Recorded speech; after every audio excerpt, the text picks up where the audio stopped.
ما زاغ البصر وما طغى، نبی کی آنکھ اس وقت نہ کج ہوئی نہ حد سے بڑھی۔ إنه لقرآن كريم في كتاب مكنون لا يمسه إلا المطهرون تنزيل من رب العالمين۔ البتہ یہ کہ حضرت جبرائیل کو ان کی اصل ملکی شکل میں حضور نے اپنی ان آنکھوں سے 2 مرتبہ دیکھا ہے۔ ایک مرتبہ بالکل آغاز میں، جبکہ حضرت جبرائیل جو ہیں ایسے ظاہر ہوئے، حضور اتر رہے تھے غار حرا سے، جبل نور سے، تو آپ کو آواز آئی یا محمد۔ یہ پہلی وحی کے بعد جو فترت ہوئی ہے، کچھ عرصے کے لیے وحی رکی رہی، اس وقت واقعہ پیش آیا۔ آپ نے سامنے دیکھا، پیچھے دیکھا، کوئی نہیں، نظر کوئی نہیں آیا۔ پھر تھوڑی دیر آپ چلے، شاید مجھے کوئی دھوکہ لگا ہے، ایسی میں نے سنا ہے، کوئی آواز نہیں تھی۔ پھر آیا یا محمد، پھر دیکھا 2-3 مرتبہ کچھ نظر نہیں آیا، کچھ خوف سا محسوس ہوا۔ تیسری مرتبہ یا محمد، تو اچانک حضور کی نگاہ اوپر اٹھی، تو حضرت جبرائیل فرشتے کی جو اصل شکل ہے اس میں وہ تھے افق پر، اور پورا افق بھرا ہوا تھا۔ تو اصل ملک کی صورت میں حضرت جبرائیل کو حضور نے اس وقت دیکھا، اور ایک دیکھا ہے پھر عند سدرۃ المنتہا، شب معراج میں، جب ساتھ آئے ہیں لے جانے کے لیے انسانی شکل میں تھے۔ کوئی سواری بھی ایسی تھی جس کو کہ براق کہا جاتا ہے، وہ بھی محسوس شے تھی، لیکن یہ کہ جہاں انہوں نے کہا 7ویں آسمان پہ جا کر کہ بس اب آگے میری گنجائش، اب آگے آپ کو اکیلے جانا ہے، اس سے آگے اگر میں گزرا میرے پر جل جائیں گے، بے سوز تجلا بے سوزت پرم، اگر یکسر منہ برتر پرم، اگر میں نے اب اس سے آگے ایک بال برابر بھی میں آگے بڑھا تو میرے پر جل جائیں گے، اب آگے آپ کا کام ہے۔ اس وقت بھی وہ ان کی اصل شکل میں ظاہر ہوئی حضرت جبرائیل علیہ السلام۔ ما ضل صاحبکم وما غوا، تمہارے یہ ساتھی ہے لوگوں، یہ محمد نہ بہکے ہیں اور نہ بے راہ ہوئے ہیں، نہ بھٹکے ہیں۔ وما ينطق عن الهوى، اور یہ جو کچھ کہہ رہے ہیں اپنے جی سے نہیں کہہ رہے، خواہش نفس سے نہیں کہہ رہے، ان هو الا وحی یوحی، نہیں ہے یہ مگر وحی جو ان کی طرف کی جا رہی ہے۔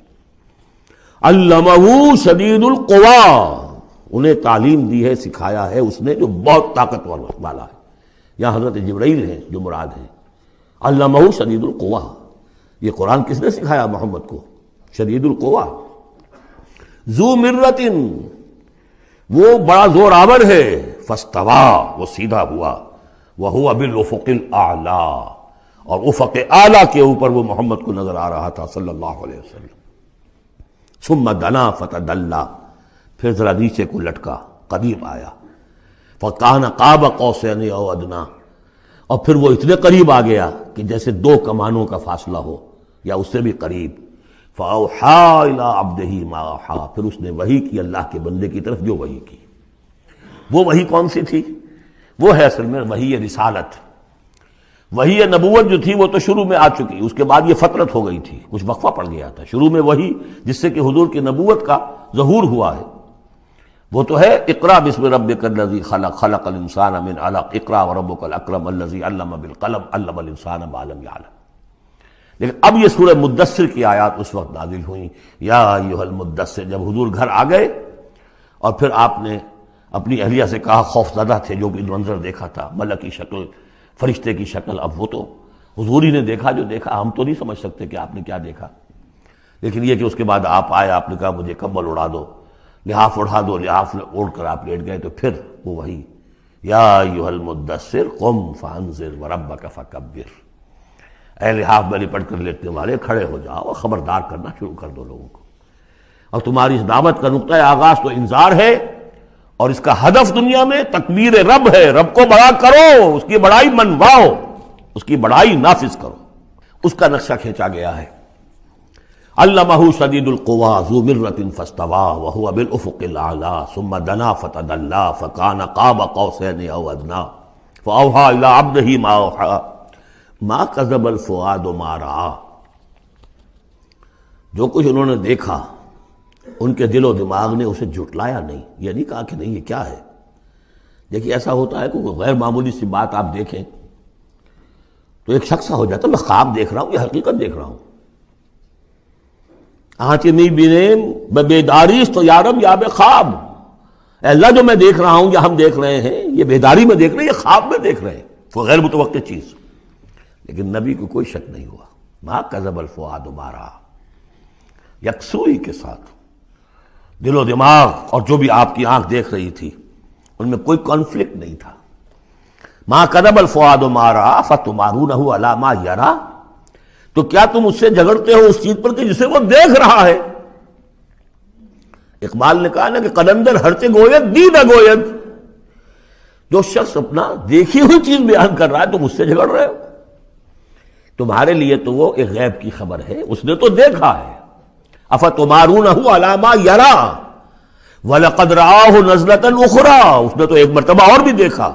کہاں دیکھا؟ عند سدرۃ المنتہیٰ، شب معراج میں سدرۃ المنتہیٰ، کوئی بیری کا درخت ہے، وہ کیسی بیری ہے؟ ساتویں آسمان کی بیری، وہ آخری حد ہے، مخلوق کوئی اس سے آگے نہیں جا سکتی۔ اس سدرۃ المنتہیٰ، منتہا نہایت، حد، جہاں کی حد ہو گئی، وہاں تک حضور پہنچے ہیں، سدرۃ المنتہیٰ تک۔ اندہا جنت الماوا، اور سب سے اونچی جو جنت ہوگی جنت الماوا، وہ اس کے قریب ہی ہے، وہ بھی ساتویں آسمان پر ہے۔ یہ تو درجہ بدرجہ ترقی ہوتی جائے گی نا، پہلی ضیافت جو ہے، پہلی نزل جو ہے وہ تو اسی زمین پر ہو جائے گی، پھر جو ترقی ہوگی اپنے اپنے مدارج، اپنے اپنے مراتب، اپنے اپنے مقامات، اپنے اپنے ایمان کی گہرائی، اپنے اپنے اعمال صالحہ، اپنا اپنا انفاق مال و جان، اس کے حوالے سے درجے ہوں گے۔ اندہا جنت الماوا اذ یغشی السدرۃ ما یغشی، جبکہ ڈھانپے ہوئے تھا اس بیری کو جو ڈھانپے ہوئے تھا۔ اب تمہیں کیا بتائیں کیا ڈھانپے ہوئے تھا، تم نہیں سمجھ سکتے۔ دیکھیے کس طریقے سے اذ یغشی السدرہ، کوئی انوار الہیہ کا کوئی ایسا نزول ہے وہاں جو زبان سے ادا نہیں ہو سکتا، کوئی الفاظ نہیں ہے کہ جو ان کی تعبیر کر سکے، اس پر انوار الہیہ کا کوئی نزول ہے۔ اذ یغشی السدرۃ ما یغشی، جبکہ چھایا ہوا تھا اس بیری کے اوپر جو چھایا ہوا تھا، جبکہ ڈھانپا ہوا تھا اس بیری کو جس نے ڈھانکا ہوا تھا۔ ما زاغ البصر وما طغی، نبی کی آنکھ اس وقت نہ کج ہوئی نہ حد سے بڑھی۔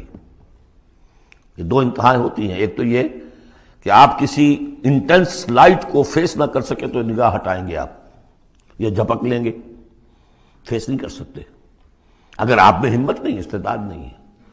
نبی کا ظرف اتنا تھا کہ ان انوار الہیہ کا براہ راست مشاہدہ کیا ہے، اور نگاہ آپ کو ادھر ادھر کرنے کی ضرورت پیش نہیں آئی۔ لیکن طغا ایک حد ادب بھی ہوتا ہے جس سے آگے انسان کو نہیں جانا چاہیے۔ نگاہ جو ہے اس نے بے ادبی کی روش بھی اختیار نہ کی۔ علامہ اقبال نے، واقعہ یہ کہ اس آیت کو میں نے سمجھا علامہ اقبال کے ایک شعر سے، اور اکثر و بیشتر لوگ نہیں سمجھ سکے اس آیت کو۔ ذوق و شوق کے نام سے جو ان کی نظم ہے بال جبریل میں، وہ میرے نزدیک ان کے شاعرانہ جو ان کی استعداد ہے اس میں بلند ترین نظم ہے وہ، جہاں تک پیغام ان کا جو ہے امت مسلمہ کے لیے، اس کے لیے ابلیس کی مجلس شورا، وہ کلائمیکس ہے، اور وہ ہے بھی ان کے آخری زمانے کی نظم ہے، سن 36 میں انہوں نے کہی ہے۔ اس کے بعد تو بیماری اتنے رہے ہیں، بہت کم اشعار کہے، لیکن اس میں ذوق و شوق میں ایک شعر ہے، عین وصال میں مجھے حوصلہ نظر نہ تھا، عین وصال میں مجھے حوصلہ نظر نہ تھا، گرچہ بہانہ جو رہی میری نگاہ بے ادب، میری نگاہ بے ادب بہانہ تلاش کرتی رہی کہ میں مشاہدہ براہ راست کروں، حالانکہ عین وصال ہے اس وقت، لیکن یہ کہ میرے اندر حوصلہ نہ تھا کہ میں حسن کا براہ راست مشاہدہ کر سکوں۔ عین وصال میں مجھے حوصلہ نظر نہ تھا، گرچہ بہانہ جو رہی میری نگاہ بے ادب۔ یہاں ان دونوں چیزوں کے برعکس بات ہے جو اقبال اپنے بارے میں کہہ رہا ہے، میں تو بے ادب بھی ہوں، اور میں تو چاہتا تھا کسی طریقے سے حد ادب سے تجاوز کر کے دیکھوں، لیکن میرے اندر تو حوصلہ نہیں تھا۔ محمد میں وہ حوصلہ تھا، دیکھا ہے، براہ راست دیکھا ہے، نگاہ جما کر دیکھا ہے، لیکن ایک حد سے تجاوز نہیں کیا، حد ادب کے اندر رہے۔ ما زاغ البصر وما طغى لقد رأى من آیات ربہ الکبریٰ، دیکھا انہوں نے اپنے رب کی عظیم ترین آیات کو۔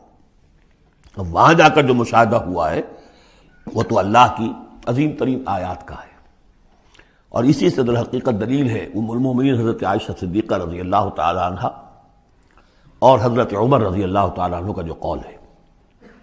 شب معراج میں بھی حضور نے اللہ کو نہیں دیکھا، اللہ کی عظیم ترین آیات کو دیکھا ہے جو تجلی تھی اس وقت اللہ کی۔ حضرت عائشہ صدیقہ کا کہنا تو یہ ہے کہ نور لا یرا، وہ نور ہے، دیکھے کیسا جا سکتا ہے۔ بہرحال وہاں بھی قرآن جو کہہ رہا ہے وہ یہ نہیں کہہ رہا ہے کہ اللہ کو دیکھا، نہیں، جیسے کہ وہ جو شب معراج میں پہلا سفر کا حصہ تھا زمینی، مسجد حرام سے مسجد اقصی تک، سبحان الذی اسریٰ بعبدہ لیلا من المسجد الحرام الى المسجد الاقصی الذی بارکنا حولہ لنریہ من آیاتنا، وہاں پر بھی اللہ نے اپنی آیات کا مشاہدہ کرایا، لیکن وہ زمینی آیات ہیں اللہ کی، وہ برکات جو ہیں زمینی ہیں۔ یہ تجلی جو ہو رہی ہے یہ ہو رہی ہے اس سدرۃ المنتہا پر، آخری حد ہے، مخلوق کی آخری حد ہے، اس سے آگے کہیے حرم ہے، حریم ذات ہے اللہ کی، جس میں کسی غیر کا کوئی دخل ممکن نہیں۔ اس حد پر جا کر جو وہاں تجلیات باری تعالیٰ تھے ان کا مشاہدہ کیا ہے۔ لقد رأى من آیات ربہ الکبریٰ،